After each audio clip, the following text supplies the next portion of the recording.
அனைவருக்கும் இனிய வணக்கம். நாம் 5 வருஷம் காத்திருந்த அந்த நாள் வரப்போகுது. நான் எதை பற்றி பேசுகிறேன்னு உங்களுக்கு தெரியுதா? வர 23ஆம் தேதி சட்டமன்ற தேர்தல் வரப்போகுது. அதை பற்றி தான் இப்போ நான் பேச போகிறேன். அடுத்த 5 வருஷத்துக்கு நம்ம மண்ணை ஆள போகிறவங்க யாருன்ட்டு முடிவு எடுக்க போகிற நாள் வந்து 23ஆம் தேதி.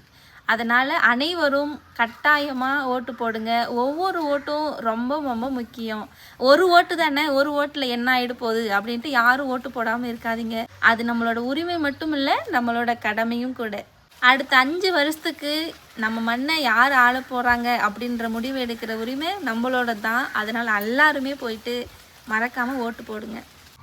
நிறையா பேர் பார்த்தீங்கன்னா வெளியூர், வெளி மாநிலம், வெளிநாடுகள்லாம் வேலை பார்ப்பீங்க. நம்ம ஒரு ஓட்டு தானே, போகலன்னா என்ன ஆகிட போகுது அப்படின்னு நீங்களாம் நினைக்கலாம். நீங்கள் இந்த மண்ணில் தான் பிறந்தீங்க, இன்றைக்கி போய் வேலை பார்க்குறீங்க. ஆனால் இந்த மண்ணையும் மக்களையும் ஆள போகிறது யாருன்னு முடிவு எடுக்கிற உரிமை நம்ம எல்லாருக்குமே இருக்குங்க. அதனால் எல்லாரும் நம்மளோட ஒரு ஓட்டு தானே அப்படின்ட்டு இல்லாமல் கட்டாயமாக எல்லாருமே நம்மளோட ஜனநாயக கடமையை ஆற்ற வேண்டும். ஓட்டு யாருக்கு போடுறதுன்னு உங்கள் எல்லாருக்குமே ஒரு குழப்பம் இருக்கும். உங்கள் தொகுதியில் யார் சரியாக இருப்பாங்களோ, யார் வந்தால் சரியாக இருக்கும், யார் முதல்ல உங்கள் பிரச்சனைகளை தீர்த்து வைப்பாங்கன்னு நீங்கள் நினைக்கிறீங்களோ அவங்களுக்கு நீங்கள் ஓட்டு போடுங்க. ஃபஸ்ட்டு ஓட்டர்ஸுக்கு நிறையவே குழப்பம் இருக்குங்க. உங்களுக்கு என்ன தோணுதோ, உங்களுக்கு யார் வந்தால் சரியாக இருக்குன்னு தோணுதோ அவங்களுக்கு ஓட் பண்ணுங்கள்.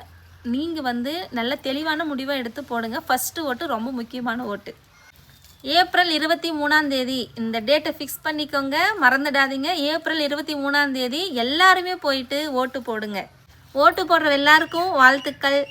நல்லதே நடக்கும்னு நம்புவோம். ஜெய்ஹிந்த்.